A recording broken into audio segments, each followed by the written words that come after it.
I never imagined that the sound that would change my life would be something as small as a notification on my phone. But that morning, sitting at my kitchen table with my coffee growing cold, the quiet ping of an email ended everything I thought I was. The subject line read, Organizational Restructuring Update. Harmless words until they take your career, your confidence, and your sense of worth in one breath. I tell my story not because I'm special, but because I'm ordinary, and that's what makes it terrifying. This can happen to any woman who gives her youth, her health, her weekends, and her sanity to a company that promises stability and delivers silence the moment she becomes replaceable. For nearly 30 years, my life followed the same rhythm: early alarms, long commutes, meetings, deadlines, performance reviews, and the quiet pride of being dependable. I believed hard work would protect me from the fear every woman in corporate America carries: the fear of becoming invisible after 50. I thought loyalty meant safety. I was wrong. The day I was laid off, I still ironed my blouse and packed my lunch. Even when rumors spread, I told myself, not me, I've given them everything. But when I walked into that conference room and saw HR beside my manager, I knew before anyone spoke. As they thanked me for my years of dedication, I thought about the nights I stayed late, the weekends I canceled, the holidays I spent answering emails. In that moment, I realized loyalty in corporate America is a one-way street. You give it freely, and they take it until they don't need you anymore. I packed my desk into a cardboard box, my mug, my notebooks, a plant I'd watered for 10 years, and walked past coworkers who were too afraid to meet my eyes. Outside, the sun was shining. Life looked cruelly normal on the day mine fell apart. Sitting in my car, I cried, not just for the job, but for the identity I lost with it. The real pain came later, at home. That night, I sat on my couch staring at the walls, realizing that, for the first time in 30 years, I had nowhere to be the next morning. No emails, no deadlines, just silence. And in that silence, I felt fear mixed with shame. Because in America, we tie our worth to our work. And without my job, I didn't know who I was anymore. Job hunting after 50 felt like standing in a room where everyone pretended not to see me. Interviews were polite but distant. Questions about fast-paced environments and new technologies carried a message I didn't want to hear. Are you too old for this? Rejection after rejection made me shrink inside.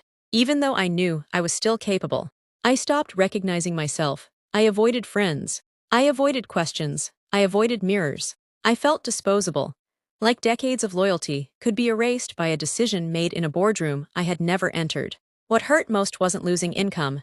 It was losing dignity. Some nights, I sat alone in my living room, long after everyone went to bed, asking questions I had never dared to ask before. If I'm not my job, then who am I? If my career is over, does that mean my value is over too? I realized how dangerous those thoughts were, how easily a woman can disappear inside them. Then quietly, something began to change.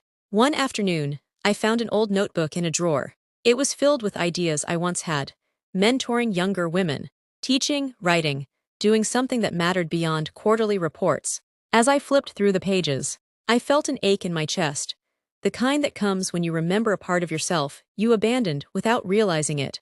I started small. I signed up to mentor one young woman, then another, then another.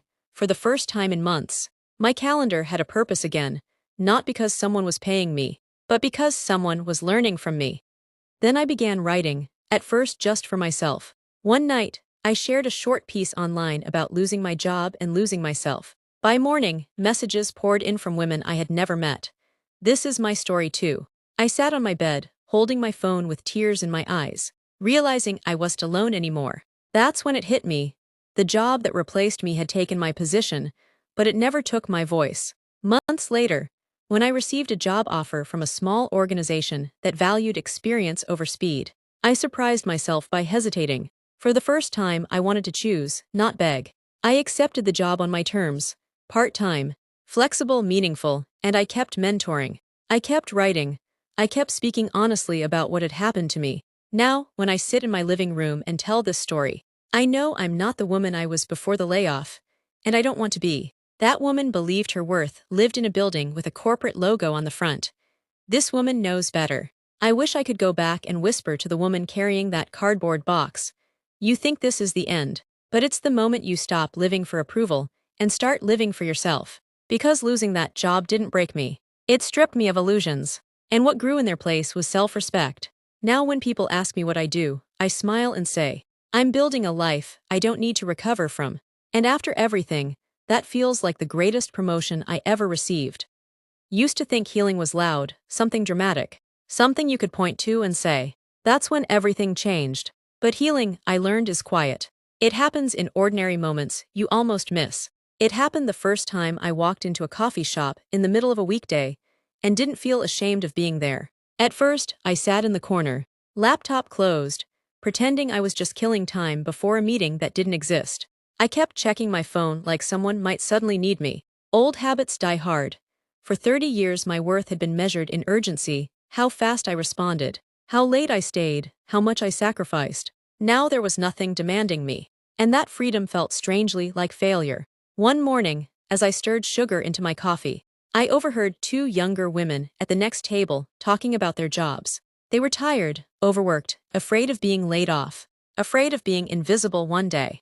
I wanted to turn around and tell them, you don't have to give them everything. They won't give you the same in return. But I didn't, I just listened. And for the first time, I realized I wasn't bitter anymore, I was wiser. Wisdom doesn't shout. It sits quietly and waits until someone is ready to hear it. The mentoring kept growing. What started as one young woman became a small circle. Then a small circle became a monthly gathering in my living room, mismatched chairs, tea in chipped mugs, women in their 20s and 30s asking questions I had once been too afraid to ask myself. How do you know when it's time to leave a job? How do you stop tying your worth to your title? How do you survive when the thing you built your life around disappears? I didn't have perfect answers, but I had honest ones, and honesty, I learned, was more powerful than advice. I told them the truth, that losing my job didn't just take my income, it took my certainty, that I had to rebuild myself before I could rebuild my career, that no company ever loved me the way I thought it did, and that wasn't cruelty, it was reality. Companies exist to survive, we exist to live. And every time I said those words out loud, I healed a little more. My daughter noticed the change before I did. One evening she sat beside me on the couch, the same couch where I once cried myself to sleep, and said, Mom, you're different now. I braced myself, thinking she meant tired or sad or older. But she smiled and said, you laugh more, and you don't look scared all the time. I had to turn away, so she wouldn't see my eyes fill with tears.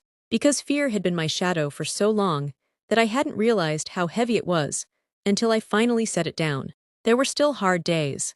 Healing didn't erase reality. There were mornings when I opened my email and saw bills instead of opportunities. Nights when I wondered if I had made a mistake by stepping off the safe path. Moments when I compared myself to friends who were still climbing corporate ladders and felt that old ache in my chest. But now, when doubt whispered, it no longer screamed. I had learned something I never knew before. Losing everything once makes you less afraid of losing it again. When you've already hit bottom, the fear of falling loses its power. The writing changed me more than I expected. At first, I wrote to survive. Later, I wrote to understand. Eventually, I wrote to connect. Women started emailing me their stories. Teachers pushed out after decades. Nurses replaced by younger staff. Managers quietly sidelined after 50. Different lives, same wound. One woman wrote, I thought I was alone until I read your words. And I realized then that my layoff hadn't been the end of my usefulness. It had simply changed the shape of it. I wasn't meant to lead meetings anymore. I was meant to lead conversations. When I finally accepted that part-time job, people congratulated me like I had been rescued. But the truth was, I wasn't being rescued, I was choosing. I chose flexibility over prestige. I chose meaning over status. I chose presence over exhaustion. And that choice felt more powerful than any promotion I had ever received. Sometimes I still drive past my old office building. The glass looks the same. The logo is still shining. New people walk through the doors I once walked through with such certainty. And I don't feel angry anymore. I feel grateful. Because if that email had never come, I might still be living a life that looked successful but felt empty. I might still believe my worth lived in performance reviews and bonus checks. I might still be waiting for someone else to decide if I mattered. Losing my job didn't free me from work. It freed me from permission. Now, when I sit in my living room and tell this story, I tell it differently than I used to.